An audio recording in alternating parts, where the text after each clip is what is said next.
What is vibin, everyone? This is Vish, and today I'll be responding to Sadhguru's video on the importance of getting up early in the morning for success. And it's a part of the Mystics of India series. I'm a meditation coach and have been meditating for over 2 years and have guided hundreds of people in their meditation journeys. If you have any questions as to how to begin or where to start, either check out my video on meditation or you can DM me on Instagram at VishVibez. Now, I do want to start off by saying that Sadhguru has been a huge inspiration to the spiritual journey of the self. I found him about a year ago, and ever since then have been watching all of his videos, and each and every time he drops a nugget of wisdom, and each one ignites a series of realizations that have been really profound. More than just being profound, they've also been very practical, and the self has started practicing using these realizations to the real life. He has really helped teach how to put things into perspective, and one of the most basic things that he talks about in other videos includes the gratitude for the sun. Just imagine waking up and there is no sun. It's such a basic thing that we take for granted, and just by giving a quick little gratitude every single morning and thank the sun for waking up with us, it's able to ignite a feeling of warmth and feeling of goodness or just consciousness, because you're starting to be aware of what is happening in the world and what really matters. What is the reality, not what is in the imagination of what he calls a psychological drama. And with that, let's get right into the video. You will always see people who wake up early in the morning are of a different quality. People who sleep late and wake up late, they're of a different quality. Have you noticed this? So you think night is better. This is because in the last 50 years, we as a nation and culture are taking cues from Western society.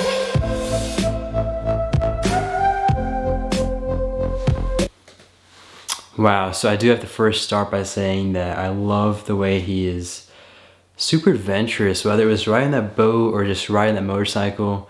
He really isn't just a yogi or a guru sitting in the middle of the mountain and just preaching. He's literally living life and showing how exuberant that can be. The self is very consciously excited for what he's about to talk about.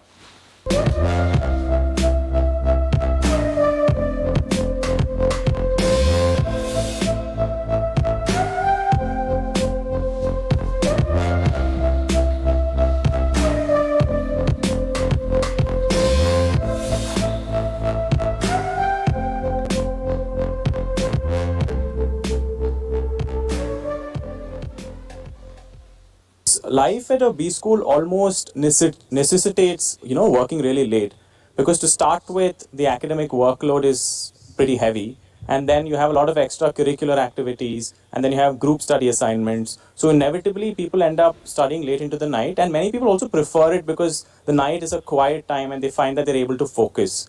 So the opportunity cost of sleeping too much is very, very high. And many people just can't afford to do it because they'll be missing out on assignments and things like that.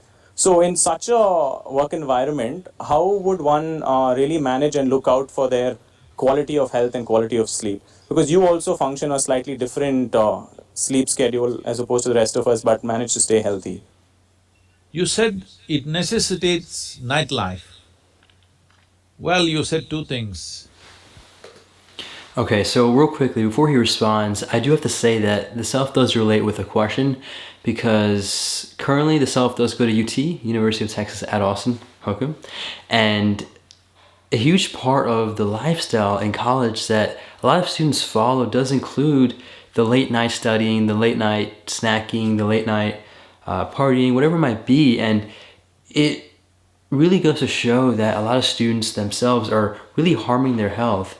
And yes, a lot of the students in the short term do say what he says with regards to, the opportunity cost of the late nights of studying. However, it's really apparent to the self that when the self sees these other students studying super late and then, pulling all-nighters, they're really in a very unhealthy state, and eventually the effects will be felt by the students.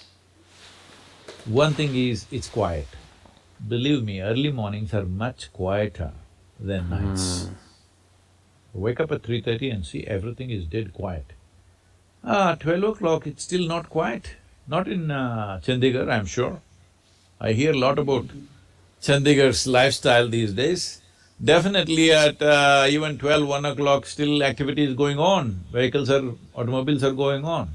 Wake up at 3:30, 4 o'clock in the morning and see everything is quiet.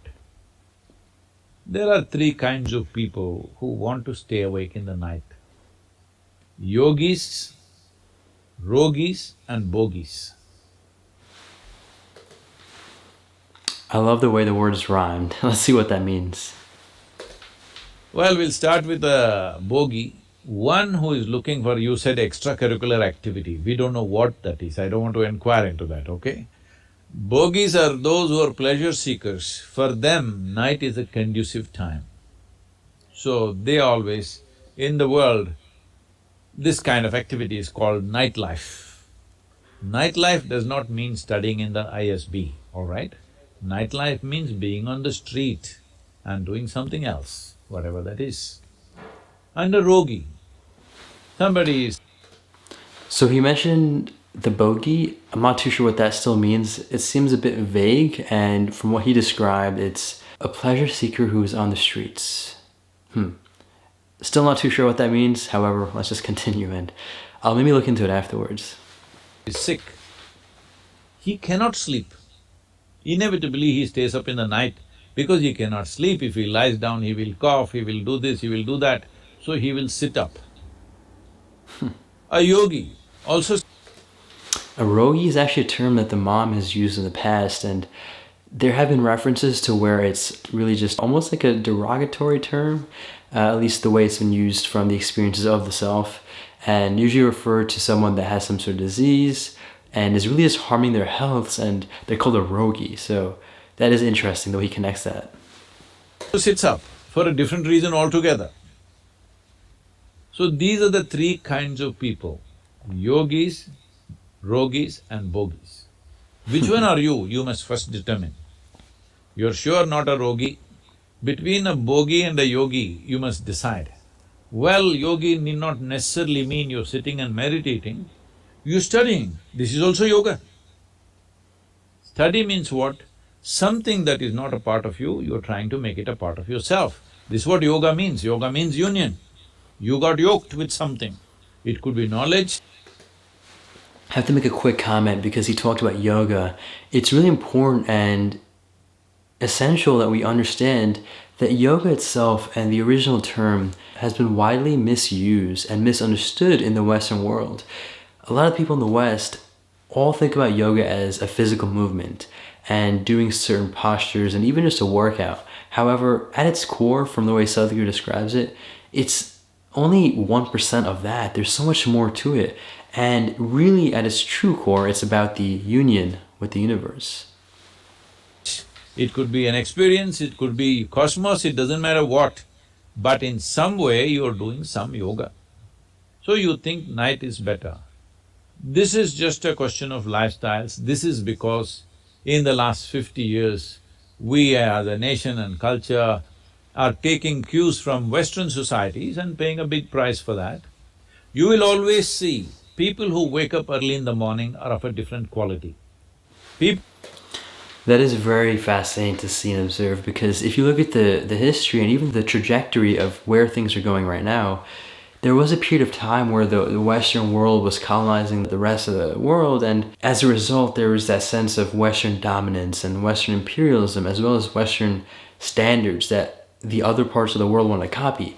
And as a result, whether it's things like just the partying culture and staying up late culture, things like that, I'm sure there's many others as well, the Eastern world, including India, has been trying to copy that. And obviously, not to speak for everyone, there is a good majority, however, that does follow that lifestyle. And it's not really true to its original roots.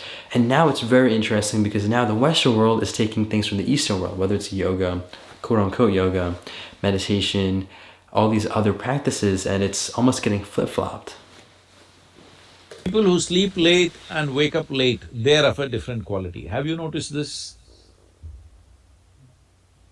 So, waking up… I have to say real quick, that is an interesting way to look at it, because the self has always been an early person. However, lately it's been more of a late person, and we'll have to get more into that early routine. early in the morning, you will see you will have a better sense of usage of time than sleeping late night. Wow, that was a beautiful video. As usual, Sadhguru didn't really go into too much detail and even directly answer the questions, which isn't new. It's important to understand why that's super essential, because in the path of consciousness, where awareness is the goal, or one of the many goals for you, you can't directly experience that through the logical words and the thinking mind. It's beyond that, and so as a result, it's important to understand that you need pointers which will help you guide you in that direction. And as a result, if you look at the pattern of his videos, there is no clear-cut, this is the answer, this should be done this way, this should be done that way. It's really just a directional guide as to what direction you should explore. And it's great to see that, because at the end of the day, true inner awareness and inner realization all happens on the inside. And so just through pointers, one is able to explore that a bit better and venture out on their own. And now with regards to some takeaways from this video. First off, it is nice to see a different stance with regards to when to wake up, because Sadhguru does recommend, at least from the way he describes it, that waking up at 3 to 4 a.m. would be a better time than sleeping at 3 or 4 a.m. because if you just look at productivity, if the reason is and rationale is that people are up and it's noisy and that's why you stay up late, well, the reality is, like he said, there's more people asleep at 3 to 4 a.m. than awake at 3 to 4 a.m. versus the 12 to 1 a.m. time period.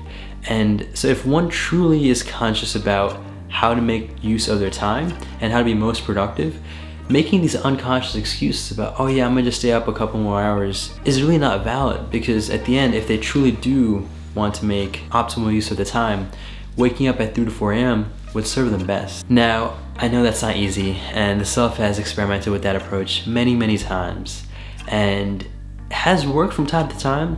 However, it is not the most sustainable, and the reason this is important to consider as well is because of the lifestyle. Sadhguru talks about how the foods we eat, the way we sleep, when we sleep, how we sleep, the exercises that we partake in, the types of food we eat, how we eat the food, all these factors which are fundamental building blocks of the body and the mind are all being misused and not used in a conscious manner.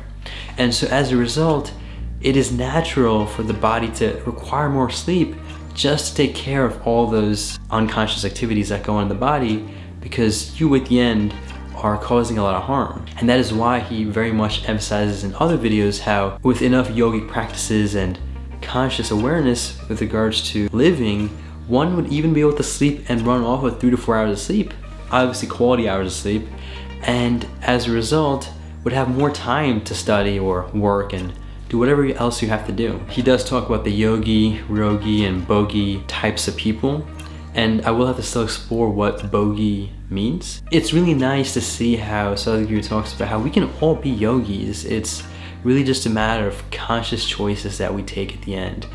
And naturally, we will be able to all live that optimal way of living. I do want to emphasize, I am not forcing or imposing any of these values and how to live on you. These are merely just recommendations and suggestions based off of what Sadhguru has experienced and the self has experienced. Thank you so much for watching the response to Sadhguru's video on why one should wake up early.